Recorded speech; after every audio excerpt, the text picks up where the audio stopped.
Assalamualaikum warahmatullahi wabarakatuh. Nama saya Monika Fana Ramadhani dari Prodi Arsitektur 2019, Universitas Pendidikan Indonesia, ingin membahas tentang poster The Urban Lang, Timber Skyscraper untuk menyelesaikan tugas mata kuliah Teknik Komunikasi Arsitektur. Pada kesempatan kali ini, saya akan membahas tentang poster penggunaan kembali timber pada bangunan tinggi di UK yang diharapkan bisa menjadi paru-paru kota pada masa kini. Permasalahan utama yang akan diangkat pada poster ini adalah sempat terjadinya wabah patogen udara yang menyebar dan mencemari pepohonan larch di UK, sehingga dilakukannya penebangan massal untuk mencegah penyebaran wabah tersebut semakin meluas. Hal ini juga telah membuat kelebihan material kayu larch tersebut, sehingga harus dilakukannya treatment khusus untuk dapat memanfaatkan material tersebut dengan baik, sehingga dapat dimanfaatkan secara maksimal. Dengan adanya masalah tersebut, dibuatlah kelebihan jumlah material kayu larch tersebut sebagai bahan pokok utama dalam pembuatan suatu bangunan, bahkan hingga bangunan tinggi. Hal ini juga diharapkan dapat menjadi solusi untuk pengurangan emisi karbon pada lingkungan sekitar, yang semakin meningkat karena telah banyaknya penggunaan bahan bangunan yang sukar menyerap karbon seperti baja dan beton.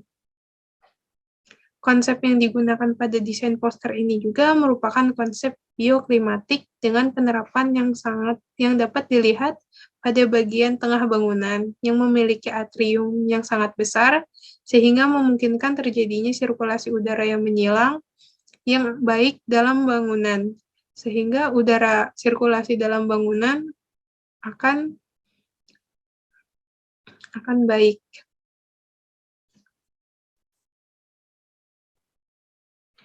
Bangunan yang didesain pada poster ini juga merupakan bangunan mixed-use building yang memiliki beberapa fungsi dalam satu bangunannya.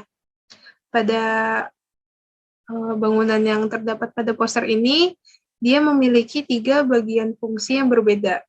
Yang pertama merupakan fungsi area universitas, yang kedua fungsi area office, dan yang ketiga fungsi area residensial.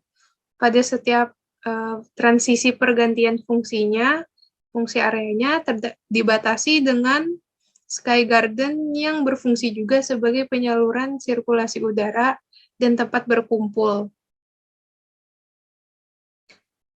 Gubahan massa bangunan pada desain ini juga mengusung bentuk hiperboloid dengan menggunakan struktur kayu lokal yang disusun sedemikian rupa sehingga dapat membentuk kisi-kisi hiperboloid yang memberikan efek lebih dinamis. Modular pada desain bangunan ini juga mirip dengan diagrid konvensional, sehingga akan menciptakan ruang yang bebas kolom dan fleksibel, sehingga ruangan-ruangan yang terdapat pada bangunan ini akan terasa lebih luas.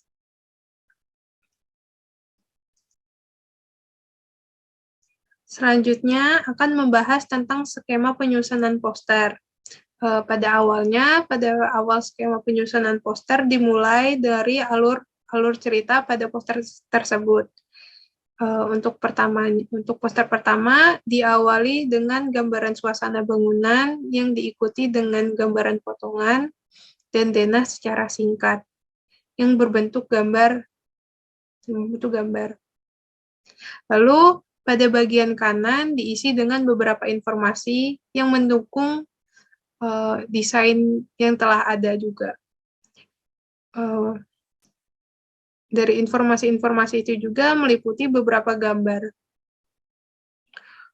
Untuk poster kedua diawali juga dengan potongan dalam bentuk 3D, lalu dilanjutkan dengan gambaran perspektif yang ada di dalam ruangan tersebut, dalam bangunan tersebut. Lalu dan terdapat beberapa detail juga dari struktur bangunan tersebut. Pada bagian kanannya juga terisi dengan beberapa informasi yang mendukung desain yang terdapat pada poster. Pada informasinya itu juga dicantumkan beberapa gambar yang mendukung dari informasi itu juga. Cara membaca poster ini dimulai dari sisi kiri lalu dibaca mengarah ke kanan. Grid yang digunakan pada poster ini menggunakan grid kolom. Dengan bagian kanan diisi dengan informasi-informasi singkat tentang desain-desain bangunan yang ada dalam poster tersebut. Skema warna yang diambil juga merupakan warna-warna natural dari material itu sendiri dan warna-warna netral seperti hitam maupun putih dan coklat ataupun abu-abu. Font yang digunakan merupakan font Draft E medium yang merupakan salah satu jenis font dari sans serif yang diproduksi oleh Yellow Design Studio. Gambar-gambar yang tercantum pada poster ini juga merupakan gambar-gambar 2 dimensi dan 3 dimensi yang menggambarkan bagaimana bentukan dari bangunan itu sendiri maupun suasana dari bangunan itu sendiri, serta beberapa gambar koran digital yang mendukung beberapa informasi yang relevan dengan permasalahan yang diusung dalam poster ini juga.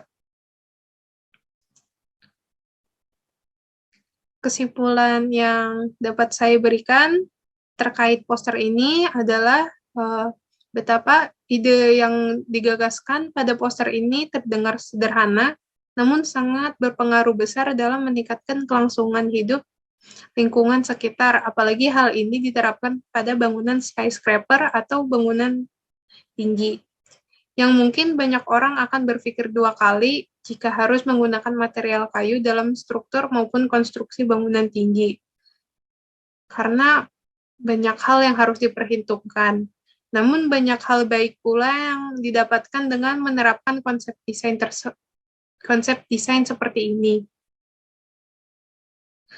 Dan diharapkan pula hal serupa dapat diterapkan di Indonesia, mengingat beberapa kawasan dan daerah di Indonesia yang sudah kekurangan ruangan terbuka hijau maupun terlalu penuhnya beberapa kawasan dengan bangunan-bangunan yang berkonstruksikan baja maupun beton, sehingga terkesan penuh dan tidak asri. Impact-nya terhadap sosial pun dalam penerapan konsep ini, yaitu jika diterapkan, suasana lingkungan akan jadi jauh lebih baik dengan adanya penyerapan emisi karbon oleh material kayu tersebut yang ada sehingga menciptakan lingkungan yang lebih baik sehingga mencegahnya perubahan iklim secara ekstrim pula.